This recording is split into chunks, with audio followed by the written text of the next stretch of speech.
Welcome into the Paul Kuharsky podcast. I am on foreign turf at Braden Gall's home studio. Yes, I ventured east. I like the East. East Nashville, I'm not hip enough for. It's a little weird over here. I'm going to admit it. But it's a convenient location. I came from talking to Titans coordinators to Braden's home studio. I go back to open locker room and Titans assistant coaches. Hopefully, there will be a venue in my future that is even closer to the Titans.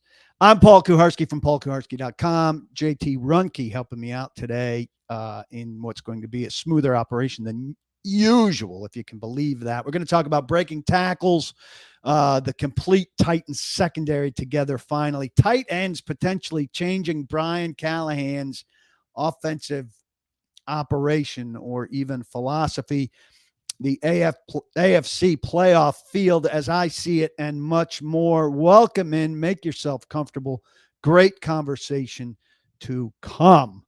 Thanks for being here. Breaking tackles is where I want to start. We had visions as Brian Callahan arrived, as Calvin Ridley arrived, knowing Will Levis's cannon arm and quick release that this team was going to be bombs away. And they are still going to be a piece of the arsenal for sure. But Will Levis's completion percentage is going to go way up because the Titans are going to accept a lot of shorter completions. They're going to be an extension of the run game, and they are going to be, Will Levis is going to be patient. He's not going to force as many deep balls as he did last season when he played. He's going to pick his spots more wisely, and the Titans are going to use the short game, not just as an extension of the run game, but as a piece of their offense to move the chains and to have some longer drives if and when they don't find deeper connections. And that means that guys are hopefully, if that works, going to get the ball in space. Here's Brian Callahan on the idea of yards after the catch. I think it's important to every offense. It's important to ours too. Is that when you guys get the ball in their hand in space, that the expectation is that there's going to be someone there, and their job is to let their talent take over, and make a guy miss or break a tackle. That's a part of, I think, good offenses, force missed tackles, and I think that's a huge part of football in general, but for sure us as well. We're going to put guys in space, and they're going to get one-on-ones, and they're going to be out there to be tackled by somebody, and their job, what we pay them to do, is to break that tackle or make that person miss. So, it's a big part of, I think, offensive football in general nowadays. How tackle breakers you feel like you have? We're gonna find out. I feel pretty good so far, but we haven't had a whole lot of live tackling exposure yet. I know what the guys have been in the past, but again, every year is a new year, so we're gonna find out. So my question there, if you didn't hear it, was how good a group do you have at doing it, at breaking a tackle? The expectation on these shorter plays is you're going to be in some degree of space, and you're going to need to beat one guy. They ask you to beat the first guy at least to get some extra yards. All right. Calvin Ridley, and we've talked about this a lot here, I think crossing the field has been very effective. That's the kind of guy, he's different than A.J. Brown, who powered through people. Also very fast and accelerated away from them, but also kind of powered through the first guy or the first sets of hands that got on him. I think, he can be a yak guy. We're going to get to him in a second. Ridley last year averaged only 2.7 yards after the catch, which is not a high number. We'll get more to those too. Spears is very good at this. Pollard has looked good in space throughout training camp and in the preseason. Hopkins can be fine based on the play design, but Hopkins catches a lot of balls on the sideline going out of bounds, which don't lend themselves to yards after the catch. I think Wiley and Chig are good with speed and power in the matchups that they're given. When they're getting the ball, they're generally going against defensive backs, which are matchups you like. It's not a big strength for Boyd. Let's look at some of the numbers. These are from Pro Football Focus. Deebo Samuel was at 8.7 last year. Rice from Kansas City was at 8.3. They're schemed up very well, and they're very good at this. Hopkins was at 3.2. Like we said, I think he's going out of bounds a lot, going to the sideline a lot, cutting out of bounds. Bird, 4.3, which is more than I might have imagined as a guy who's slowing down. Ridley, 2.7, a number that's got to come up with the Titans. Pollard, 5.8, which is a reasonably good number. Spears, excellent, 9.0. The best backs in the league, Clyde Edwards-Helaire, was 13.5. Tyler Algier was 11.9. Brian Robinson in Washington was 11.4. You hope the Titans break some big quote unquote catches that are actually catches, runs after the catches with their running backs. Here's Calvin Ridley talking about Yak, and something that you kind of have to wrap your head around after you hear him say it. Yeah, I've been actually working on my yak because I know I'm a great yak player. I just gotta, I'm a great yak player. I just gotta slow down and, take pictures when I'm running into the zones and stuff and see it slow down. And the slower that I play actually is fast play, so if that makes sense. Can you go a little deeper on that? Yeah, so sometimes I play so fast that I just get myself into trouble sometimes. And then when I slow myself down and see it through, I can get past guys with, it feels slower, but it's fast, if that makes sense. I think he's talking, at least to a degree, about mentally slowing himself down. Maybe slowing himself down to the point of the catch. You always hear about guys, particularly who are in the positions that Calvin Ridley's in, about accelerating through the catch and building speed to run away from people. So that may be something that we visit more with Calvin Ridley as things go. But again, I feel really good about him on the move through the middle of the field. My concerns about him thus far have been about balls kind of over his shoulder as he's running vertically, which have not matched up great. And that, let's go a different place with Calvin Ridley on that. We've talked and written and discussed his connection with Will Levis. And I went back and looked at the beginning of his connection with Trevor Lawrence. So his first game last year in Jacksonville, in his 1 year in Jacksonville, he caught 8 of 11 passes for 101 yards and a touchdown. Very nice, right? Second game, 2 of 8 balls thrown to him he caught. We don't know the context, or I didn't look for the context of that. 32 yards. Third game, 3 balls caught of 7 targets for 40 yards.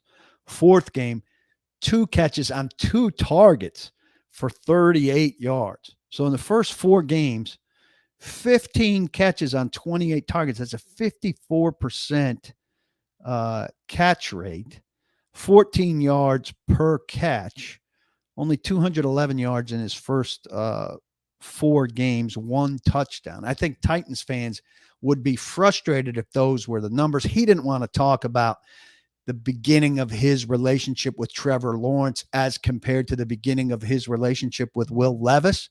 But I did talk to Nick Holtz about it today, and here's what he said. I think there's probably always adjustments, when you're a new player, of learning how they're going to adjust to him, right? So I think in Jacksonville a little bit, first game he kind of came out, like I said, it was gangbusters, and then really there were adjustments, and then as a staff we had to adjust and things like that. And I'm sure there'll be some of that here too with our personnel and kind of what we will put on tape with this group. I think formationally and things like that will be interesting to see how that goes. But I think that's true of kind of everybody that's going to, you look through everybody's season, they're always going to have up and down. So I think we would, in Jacksonville, I know we weren't too worried about it, and I kind of feel like we'll be the same here with that.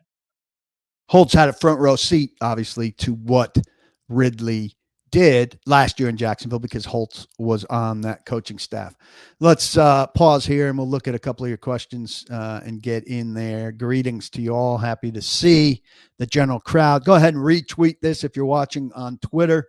We'll build the crowd up. Greetings if you're watching on YouTube. Thanks if you're listening after the fact on Apple, on Spotify, on iHeart. Do your due diligence for me, please. Like, subscribe, rate, review. It helps all of us, and I appreciate it very much.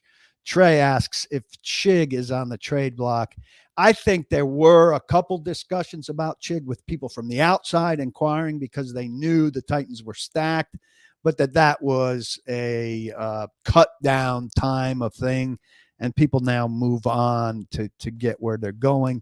If the Titans go great and DMR and Odakoya make good contributions, and somebody's tight end needy, come the trade deadline, that it could happen. But we'll see. Lawan, according to Daniel, said on Bussing that he knows for a fact D-Hop will not be playing Sunday. It's possible.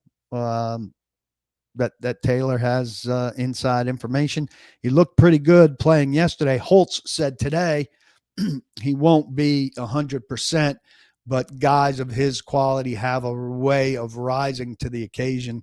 He certainly was not talking like a guy who knew that one of their starting three receivers would not be playing.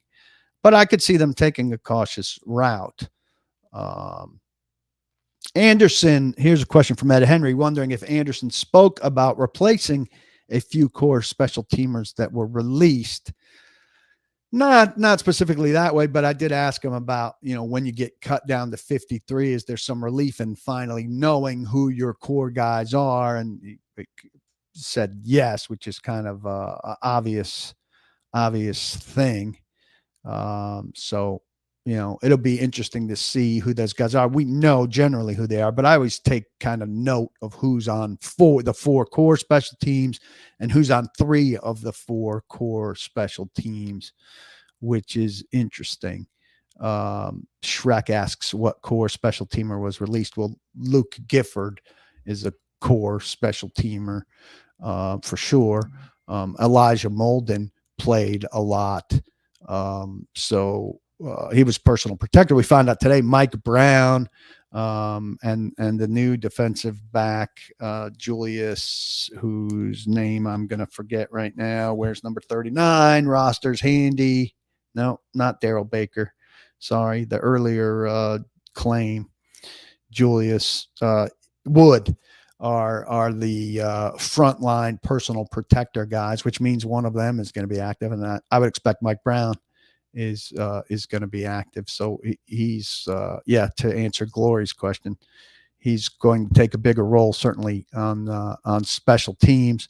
And Ed's mentioning Hassan Haskins, Matthew Jackson is not around. Gifford, those are core special teamers who are no longer around. So certainly there are guys who are gone. For somebody that was suggesting it was a joke that anybody was gone.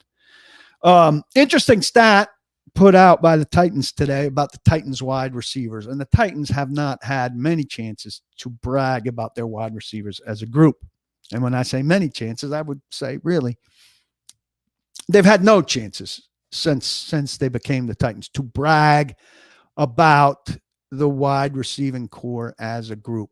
They have one now, and congratulations to them. They put out in their supplemental notes, which they put great effort forth every week to go above and beyond to find some interesting statistical stuff.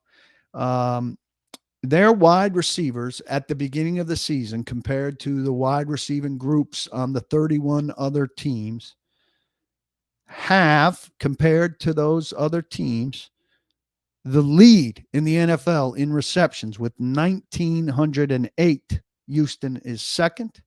They have the lead among all 32 teams in yards with 24,654 with Houston second.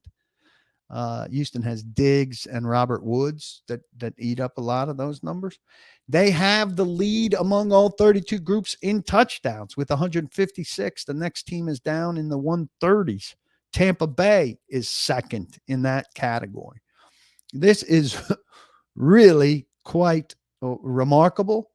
DeAndre Hopkins, a huge contributor in those statistics. Calvin Ridley, does not have giant numbers. Tyler Boyd has been in the league for quite some time. Those guys make up the bulk of it. Burks, a minor contributor.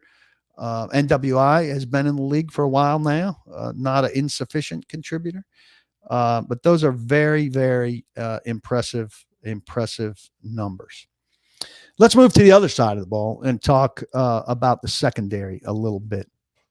The base and nickel packages have practiced together for the first time, really. I mean, L'Jarius Sneed, I don't know if he was out there the first day of practice. If he was out there the first day of practice, then he was out there with a woozy, so they would have practiced.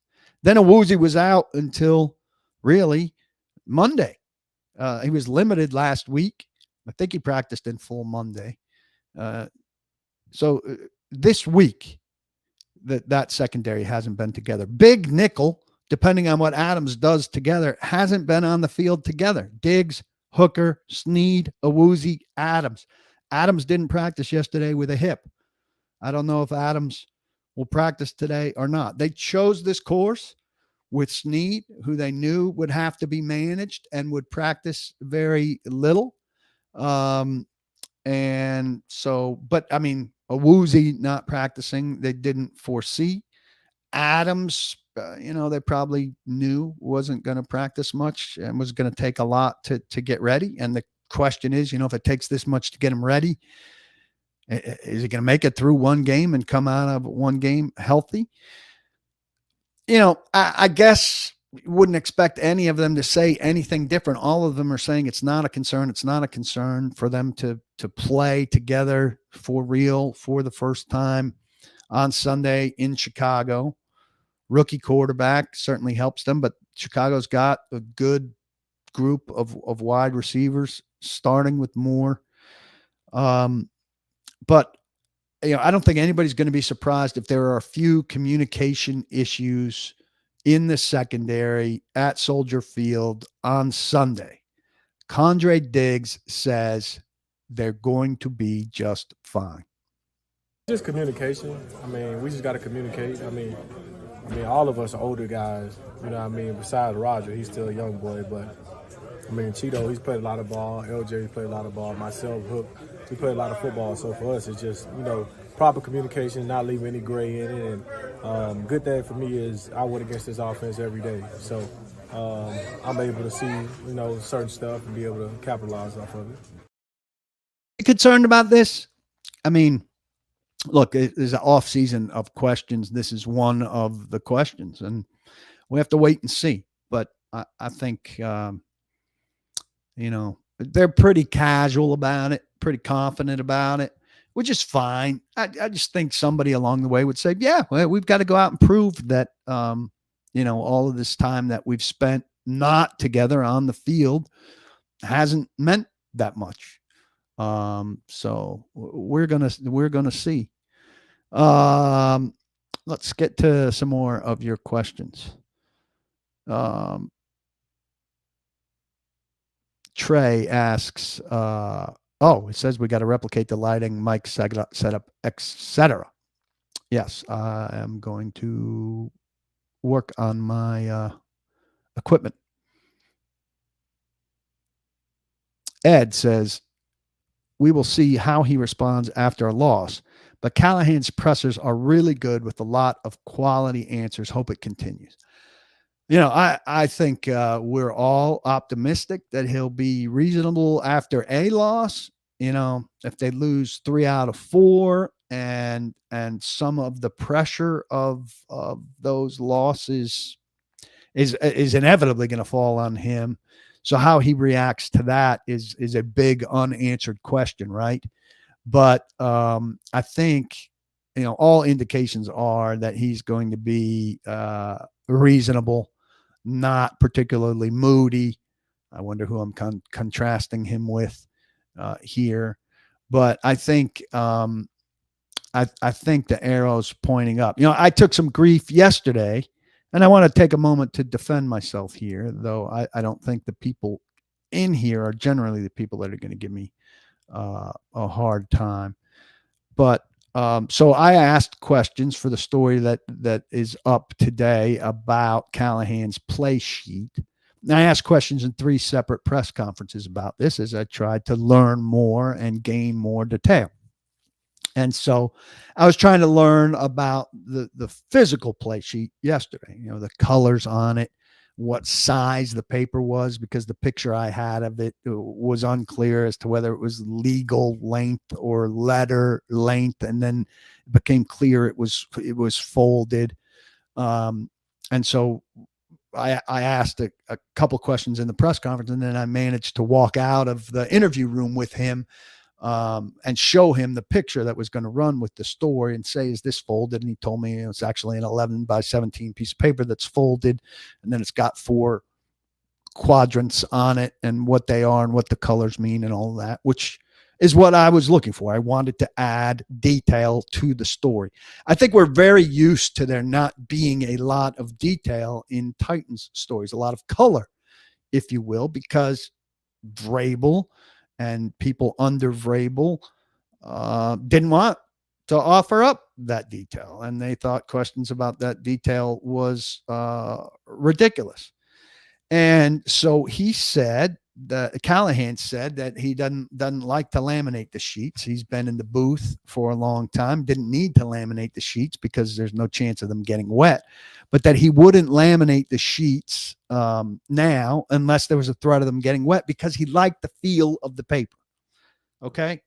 Well, I'm a journalist. I'm a reporter. If somebody tells me they like the feel of something, the automatic question is what do you like about the feel of it? Explain to me. I want to know why you like the feel of it. So if I write in the story, Callahan likes the feel of the paper in his hands as part of a story about that play sheet, that to me is a relevant detail. If I'm reading that story as a reporter, as a journalist, as a writer, if I'm reading that, my next question will be, well, what does he like about the feel of that paper? And so I asked him, what kind of paper is it? What about the paper do you like? Now, in a broadcast press conference that's on the Zone and the Game and Titans Online and all of that, I can understand why that sounds like a dumb question. And I don't care because those press conferences are not, for me, they're not for the purpose of providing live broadcast content. They're for the purpose of me being able to write a better story. And I think it's a better story if I get that detail. Now, it wasn't a home run detail that it's card stock, but it is a slightly better detail when I'm writing about the play sheet that he's holding in his hand, that he likes to be paper instead of laminated, that it's card stock and not regular paper.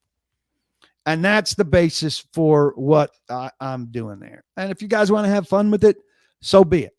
But if I can find out that the yellow column is third down plays and the red column is red zone plays, I want that detail. I'm going to put it in my story.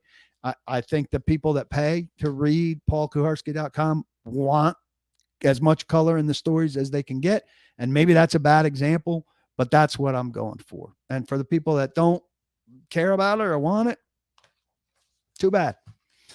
And quite frankly, I think it's a representation of the rest of the media corps, who I told to their faces yesterday when they were giving me grief, that not one of them would ask a question like that as a follow-up for a detail like that. I think that's an indictment of them, not of me. And I think that's why the people who like and appreciate me like and appreciate me. So end of sidetrack on that.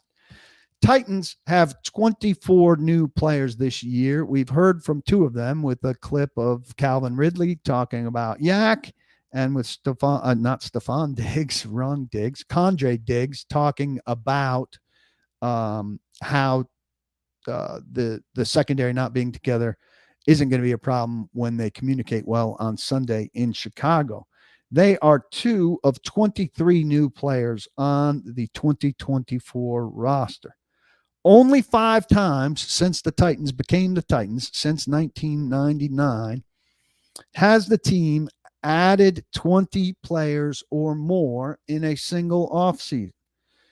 2013, they added 20 players. 2016, they added 22 players. And then the last 3 years, 2022, they added 20 players. 2023, they added 24 players, the all-time record. And this year, they added 23 players. Maybe there could be one more before the weekend. I don't think that there will be. But the last 2 years, the two highest turnover years in the history of the organization since it came to Tennessee, I think very, very telling about just how bad the roster was. And out of those 24 from last year, if I'm remembering and accounted correctly, 11 of them are not back on this roster. Some of them because they were terrible, Andre Dillard. Some of them because though the Titans wanted them back, they found deals elsewhere. Aziz Al-Shair and Danico Autry as the examples of that. So those are the big differences there in terms of the numbers. Let's go back to the questions a little bit. Well, this is a good question that'll lead me into the next place I want to go. Spencer asks, which player having a bad game Sunday would be most concerning? Snead, Levis, or Ridley? Well, I don't think you can get too concerned about anything that goes on Sunday. One game does not mean that much. A Levis bad game will be taken nationally as hugely significant, and it won't be. A Snead bad game will be taken probably locally as a big deal, but in his first game after this long preseason of knee management, I don't think will mean that much. And I would say the same for Ridley. I just illustrated earlier his relatively slow start. While he had a big game in his first game with Jacksonville, he followed that up with 3 very, very average to below average production games. So I don't think that any of the 3 having a bad game Sunday will be concerning. I think there will be radio shows in Nashville that will go crazy if any of them have a bad game. But this leads me into another topic that I had here. Excuse me, about all of the questions that we've spent all of the offseason talking about. Is Levis the guy? How fixed is the offensive line? How effective will Brian Callahan's scheme be? Where does the pressure come from on defense? And how much does Denard Wilson blitz? What does Simmons and Sweat do together? How good can the secondary be, which ties into the Snead part of your question? Will the injury crisis end? We want answers to these questions. We've waited a long, long time to get to a point where we can begin to get some answers to these questions. But we have to remind ourselves we're just at the beginning of getting answers to these questions. And Sunday is a hugely small, to contradict myself, Sunday is a very small sampling of answers. Mike Herndon, in his piece this week, which you should go back and read if you haven't, at paulkuharsky.com, wrote about how week 1 is oftentimes a liar. Sunday is 5.9% of the season. And while there will be a lot of people who overreact to one game, 5.9% gives us something to react to and gives us the beginning of the answer to a lot of these questions. By no means does it give us anything close to a definitive answer. So if Will Levis goes out and has another 4-touchdown game, that does not tell us that Will Levis is the guy. And if Snead has 2 interceptions, or if Ridley goes for 150, just the way you're asking, if bad things happen to them, how telling is it? Or which one's the most concerning? If good things happen, we also have to hit the brakes and be cautious about overreacting to that stuff. 5.9%. 5.9%. Let's be conscious of that. Let's also be conscious that the season opens tonight. You've drafted your fantasy teams. You maybe have picked games in your Pick'em league. I have not picked games yet. I need to do that. Members of the All 22, if you're here. If you haven't entered yet, you've got to enter and you've got to pick your games. I'll resend the invitation. You need to get on ZenSports. I don't have my fancy coaster to show you today. ZenSports is the sponsor of this fine podcast. You see that logo up in the corner over there. They're great to me, and we should be great to them. So download the app. You can bet as little. Use the code TNPAUL, TNPAUL. Bet as little as $10, and you get a free year membership to paulkuharsky.com. A free year membership to paulkuharsky.com, which is $81 value. Terrific deal. And also, if you can bet as little as $10 for that deal, but you can bet as much as $1,000 for their no danger first wager. So go find yourself something terrific. Doesn't have to be on tonight's game, Kansas City, Baltimore, or tomorrow night's game in Brazil, but make your first bet, the one you're most certain of. You can bet a big number, and you either win it and bankroll your account, or you lose it, and within 24 hours you get your money back. Then you can make a stack of other bets on over, under, win, losses, and all of that. Then go ahead and hit your parlay for the 3 or 5 games or whatever that you love this weekend, and you're back in your NFL rhythm, finding player props and games and what you're feeling about the Titans. I don't know what the most recent number is, but I think everybody's agreeing that it's probably going to be a close game, so that spread might work in your favor for sure. So ZenSports, go download the app. Tennessee only, got to be 21 and over. I have not looked yet. Trey is asking me if I've got any bets on tonight's game. But I think Derrick Henry will certainly score a touchdown. Bears are -4, according to Trey. Last he saw, I might think it's going to be a field goal game one way or the other. I don't bet on Titans games, but I'm not afraid to give advice. I think New Orleans is going to be really bad this season. I would go under on them. I think the Giants are going to be really bad this season. I would go under on their win total. Check out ZenSports. Use code TNPAUL, and I appreciate your consideration on that. Let's get to some of the phone calls, voicemails that you've left on the members only hotline. We'll start with Howie, who wants to talk about the AFC playoff field. Hey, Paul, this is Howie the Titan here, longtime listener and supporter of your work and of your perspective of your work. And I have a question. So I liked your segment on Robbie and Rex Road. On Wednesday, you mentioned just how the landscape of the NFL playoffs will shape up for the AFC and some of the NFC. And then you funneled into the Titans and what they could look like playoff time. And I thought that was really awesome. You mentioned how they could be basically battling for the 8th spot, but there could be 3 other teams in the AFC threatening them. It was a great perspective giver, something that, our beloved fandom just loves to have.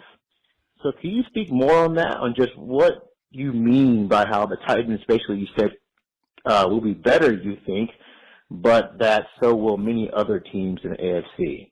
All right, thanks. Keep it going. Bye. Appreciate it so much, Howie. Thanks. I think the AFC is stacked again, in my opinion. The NFC is far weaker. So here's who I've got: Buffalo winning the North, Buffalo winning the East, Cincinnati winning the North, Houston winning the South, Kansas City winning the West. And wild card wise, I think the East is going to be really good. I've got the Jets and Miami in it. I think the Jets defense is really good. I think Aaron Rodgers will still do some things, though I think Robert Saleh could screw things up. I think Miami is, they could get hurt. They could wear down. They're so based on speed, but they're very, very talented. I've got Miami. And so 2 wild cards from the East. Baltimore as a wild card out of the North. Titans on the outside looking in. It's the 7th spot, not the 8th spot that we'd be concerned with for playoffs. I see a world where Cleveland could be better than the Titans, where Jacksonville is probably better than the Titans. I think Jacksonville grows out of last year's 8-3 start and fall apart and matures. And I like Peterson. I honestly think that the Chargers, who I'm big on every year, and I'm not big on them this year, but I think while their talent is down, they have a good quarterback. They have some good core players, and I could see them playing well like Vrabel's teams that had a good backbone and not great depth or star power played well, being much better coached than they were by the previous regime. I could see them being better. I could even see Pittsburgh being better. I'm really down on Pittsburgh. I think the Titans are only going into the season in my head, only definitively better than Indianapolis, who I'm really down on, New England, who stinks, Denver, who stinks, and Las Vegas, who stinks. So I think the Titans are substantially better, and I think that they could be an 8-9 win team. So some of these other teams are not going to win 8 or 9 games. But right now, in my snapshot, I see, potentially they're the 11th best team in the AFC. And that's a lot. I understand, but they've got a lot of progress to make. G here says Robert Saleh, McCarthy in Dallas, and Peterson, who he does not come close to spelling right, sorry, are on the hot seat. I mean, I think Peterson's got to produce. McCarthy should have been fired last year. And Belichick or Vrabel or Deion Sanders, some kind of big move is going to end up there, but they got to be willing not to have much of a say in personnel. Now, I think Jerry Jones would be smart enough to take Belichick's advice. Belichick needs 15 wins, right, to catch Shula.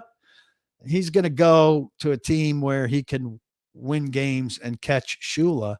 And I think he'd deal with Jerry Jones in order to do that. And Jerry Jones, would be a lot closer to winning a Super Bowl with Bill Belichick with a talented roster. And the Cowboys certainly have talent. Ed has a question here about fantasy drafts. He went through 3 fantasy drafts this week. Needs my opinion. One draft had a 1-minute timer between picks. Was done in an hour. Thoughts? Too fast. Big debate he's in the middle of. I've been in a couple that have lasted not much over an hour, but I think 90 seconds is the standard. I was in one that was 2 minutes last night. Very few people took the 2 minutes. But I mean, we were giving people grief when it was taking them more than 30 seconds.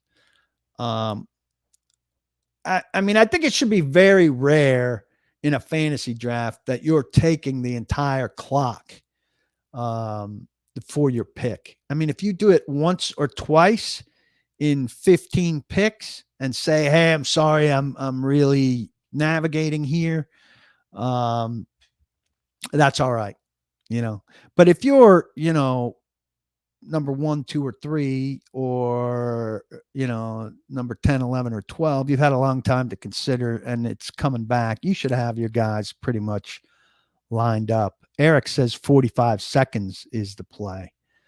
I also think you should kind of, if you're gathering, you should enjoy the gathering some. So, I don't know if you want to sprint through it. Kane says the wife and the wife are going to the Cubs-Yankees game on Saturday, along with the game on Sunday. Should be a great weekend. I, too, am going to see my beloved Yankees for the first time this year at Wrigley. I'm not expecting good things from the Yankees, who are playing like shit. And the Cubs, last I checked, have been scoring a lot of runs. Yankees, it's unbelievable to me that they're 21 games over 500 because, that early cushion has really lasted them a long time because they can't field the ball. They can't get a clutch hit. They're really not a very good baseball team right now. Ed says, more surprised if the Titans win in a blowout or lose in a blowout. That's a really good question. I'm going to say I'd be more surprised if they lose in a blowout. Kenston. Sorry. Paul, what's with some in Titans media picking the team to finish worse than last year's team with a much improved roster? I think you're using the word Titans media broadly. I'd be fine with you naming names here. I don't know anybody in the press room that's picking that. Look, I looked at the 3 biggest spenders in free agency over the last 5 years, and I think the average gain was over 3 wins a season for everyone, and everyone gained games except for one team that was +0. Nobody lost more games than they won. So Robbie thinks they're going to be worse. I'm surprised by that. Jared does not count as Titans media. Jared is in a category all of his own. And I say it again and again, like, I don't know why people take Jared seriously. It's not shtick, but it might as well be shtick. I mean, Jared pretty much declared that because Tavondre Sweat did not participate in the OTA on, was it June 9th, that the Titans couldn't win. And I'm only semi-exaggerating there.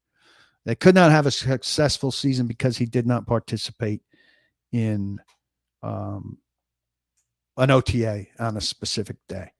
Let's listen to a voicemail from Lee about depth. Paul, this is Lee Jordan. Please comment on our depth issues and how this will impact us as the season goes on. Clearly, at a first-team level, we're very competitive. Thank you. Yeah, Lee, it's a problem. It's certainly bigger at some spots than others. And so you have to root for the injuries to pick the right positions, right? Edge is thin to start, and the defensive line is 4 deep. If they lose Simmons or Sweat for any kind of period of time, fact of the matter is they're screwed.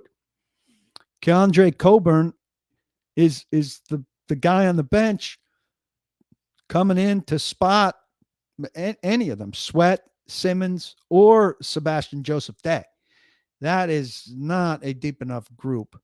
The starters on the depth chart at edge, Harold Landry is starting opposite Arden Key. And after that, you've got Jalen Harrell, who's a promising rookie, but he's unlikely to show as well in the regular season as he did in the preseason. Caleb Murphy, who, has some pass rushing skills, but really hasn't shown anything. And Ali Gay, who they claimed off waivers not long ago, who, I heard wasn't terrific in Houston. They've got problems there. Offensive line, I feel much, much better about the starting group, but if they lose a starter there, they're going to need Bill Callahan magic. You need injuries at the right places. Cornerback, I think you're okay. You got a couple extra there. Wide receivers, shockingly, wide receiver qualifies as a deep position for the Titans. Tight end, very deep with 5, who I think are all quality players. Running back, you're looking that Nick Holtz was talking today again about a 50-50 split. Well, if one of the 2 starters goes down, then he becomes an 80% guy. So that's right. G is asking, why didn't they keep Bohanna for depth? They don't think Bohanna is a good player. But here's Denard Wilson on the trouble I'm talking about I asked specifically about the defensive line. He answered about the defensive line and edge. Well, I mean, I like the guys. We've created a couple groups, rush groups. Obviously, the starters are the starters, and then some of the other guys have developed. We've done a good job, and I think Ben Bloom and Tracy Rocker has done an outstanding job of developing guys, their skill set, how to work, the edges, how to power rush, how to win their one-on-ones, and I think that everybody has a fastball, all right, and they have the one thing to rely on, and we wanted to come out when they get the opportunity to go rush and play this weekend. I don't know. I mean, he's spoken that way all along. But Tracy Rocker, at one point, when I asked him about defensive line depth, said, "We've got what we've got. You'd always like to be better, but we've got what we've got. We've got to make do with what we've got." And that, I think, was before Marlon Davidson got hurt. That's a very thin position. Carrying 4 there seems really dangerous to me. That suggests they expect to be in dime a lot, right? In dime, you're taking off a linebacker and a defensive lineman. I hope. Kenston Farmer's back here. He says, do I think Levis can have a second-year impact similar to Mahomes and Jackson? Yes. He's asking, do I think Levis can be MVP good this year? I mean, 3% chance. No. And, if he's MVP good this year, odds are that he does not win MVP because one of the guys who's expected to be MVP this year will also have the MVP type of season, and the expectation will carry him to MVP. Trey's surprised to see the Titans, won't be surprised to see the Titans move someone via trade to add as good a DT as they can find. Trey, trading period's over now. Teams' rosters are set. You're not going to see trades going on. Maybe there'll be a couple on Tuesday after contracts are no longer guaranteed, but because veterans, if they're on the roster opening day, their trades are guaranteed, or maybe there'll be some pickups of guys that weren't on rosters opening day because people didn't want to guarantee their. I think that's the more likely scenario. There could be a couple guys out there whose contracts people don't want to guarantee. They think they're good enough to have on the roster week to week, but they don't want to pay for 17 weeks of a guy. So that around trade deadline, yeah, maybe. You got to be good enough then.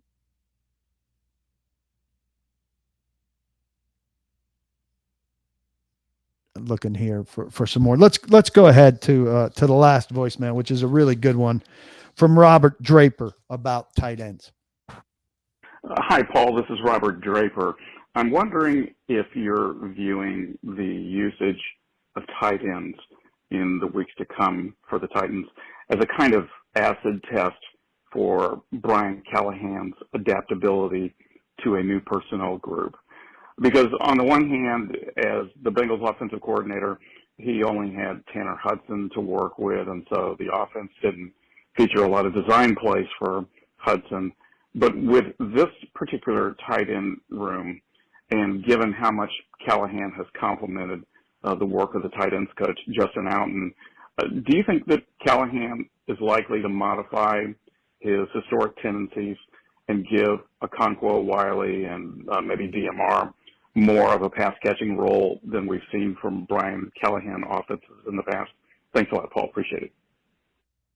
Good to hear from you, Robert. I think it's absolutely a test to see how he uses all that he has. Cincinnati had a primary back in Joe Mixon and not a combo platter of backs like the Titans have now in Pollard and Spears. So he's obviously thinking differently than his boss and the Bengals thought. And he's also doing differently based on the personnel that this team assembled as compared to what the Bengals had assembled. So there's an example right there of them doing something differently. I think Wiley's going to be big in the red zone. I think Vanette is going to get some opportunities behind Wiley and Chig and maybe DMR, and Odakoy will get a catch here and there. But that's a lot of people that we're talking about, right? All 5 of these tight ends probably aren't going to be active, no matter how big the bottom 2 are or bottom 3 are in special teams. And I wrote something. You have to look back. I'm sorry I didn't look back on it, about the percentage of offense that the tight ends back when they had Ertz were responsible for in the Bengals offense, which was more than you would expect and closer to what the Titans have had as a 2 tight end system than you would expect, closer to the Bengals numbers with tight ends. We're using only one most of the time. We're closer to the Titans as a 2 tight end team than any of us would have expected. So I do think there is room for what you're talking about here. All that said, this is still going to be a bread and butter 3 tight end team. And I think by design, if they can do what they want to do, I think you're going to see Ridley and Hopkins featured. You're going to see Boyd in the soft spots underneath, first and foremost. And the other stuff, the tight end stuff, is going to seem more supplementary than primary. Now, maybe I'm wrong there. Certainly on the screens that were super successful in the preseason, particularly in that last game, those serve the backs and the tight ends better. And if they can run those effectively with the great effect that they ran them in the preseason finale, I would think that we will see more tight ends, more tight end activity on that stuff, along with the running backs. So a lot to be determined there. Go put it on that list of questions I asked earlier, where I said, we're not going to get the answer to these things in 5.9% of the season in Chicago on Sunday the way that we would like. And I stand by that. But I think it's a very good question to look at. And I certainly don't think that Brian Callahan is handcuffed by system stuff that he comes out of. I mean, he was in other places with other people who did things differently than Zach Taylor did things in Cincinnati. He was with Peyton and he was with Stafford. And those offenses in Denver and in Detroit and in Oakland did things certainly different than they were done for the last 5 years in Cincinnati. And so we can't lock him in only to what was done in Cincinnati. He's an amalgamation, like all coaches are when they land in their first head coaching job. It's not just going to be what he did most recently.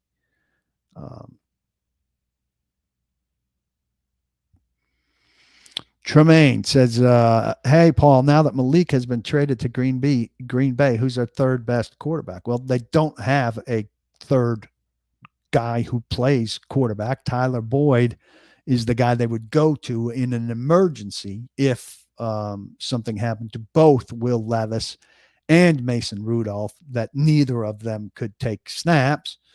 And in such situations, A, whether it was Malik Willis or anybody else, the Titans would be doomed. And B, you would see mostly handoffs, though we're told that Boyd can sling it. Titans still ultimately looking for a practice squad quarterback who would be a developmental guy. And we don't imagine the Titans would use the call-up to get him from the practice squad onto the roster, which they could do 3 times, to have a third quarterback who they'd still have to use one of the 48 spots to have him dressed. No, they wouldn't have to use one of the. Well, they would still have to do all the things you have to do to designate him as the third quarterback, which Callahan has said is not something that he places a great value on. He, like me, thinks it's largely overblown. So the Titans, in their history, I've covered them since 1996 when they were the Oilers, have needed a third quarterback really once, and they didn't need him because McNair got knocked out in Pittsburgh. O'Donnell came in, and O'Donnell got knocked out, and McNair was able to come back in. So the times that they've needed a third quarterback to enter the game have been 0 times. 0 times. Lawan on this on Hopkins not playing. I don't know anything about it. They're on the field right now, so we will see if Hopkins played. And we'll finish up with one question from Spencer. We'll also look back here and see if I've missed anything that I had on my list here. Spencer asks, if Levis is 25th-ish out of the 32 starting quarterbacks, what relative rank does he need to be to get a year 3? I think at least 18th. I mean, it's a very specific question. It's more about what he does and doesn't do. Is he a more efficient passer? Is his decision-making better? Is his accuracy on the, his accuracy is going to be better in terms of completion percentage because he's going to throw more short stuff. But is he more accurate on the intermediate passes that seem to be a problem for him? That's an important question. Does he lead them to better results? All of these questions. If the thumb is up on those questions, if the trending is going in the right direction, if the team gets better as the year goes on, particularly offensively, I mean, he's going to be here in year 3. I don't think they could revamp the quarterback position to the degree that Will Levis is not on the roster next year, even if he's a real disaster, which I don't imagine to be a possibility. I think the odds are good that he is the starting quarterback for the team next year. Now, with what degree of certainty that he's the long-term quarterback, that's the question that everybody has. Check out my new front of my car. My friends at the gym told me that my CarMax license plate wasn't doing it, and that I needed to order something up. So I ordered up this license plate for my relatively new used Honda Accord and put the PaulKuharsky.com logo on the front of that bad boy. So if you see this in your local parking lot, I expect you to treat this car with great respect. And no, I'm not putting those on sale, though I know you're jealous and want one. And I'm sorry if you're listening, you can't see it, but it's just the Paul Kuharsky logo on my front license plate, where in Tennessee, we don't have real license plates. They're only on the back. I can't thank you enough for joining me. I can't thank JT Runke enough for the smooth production, Braden Gall for loaning me his studio. I will broadcast from Soldier Field on Sunday evening after I am done writing the column. You are urged to leave voicemails if you're members. I will build the show around your voicemails reacting to that game. So the number is on the Facebook page. It was in the text you got telling you that this podcast was happening. Put it in your phone book, and we will talk in that way after the game in Chicago. I hope you enjoyed tonight's game, Friday's game, the weekend slate. Your fantasy team gets off to a great start and all that stuff. In the meantime, don't block the box, and be sure, please, to lock your locks.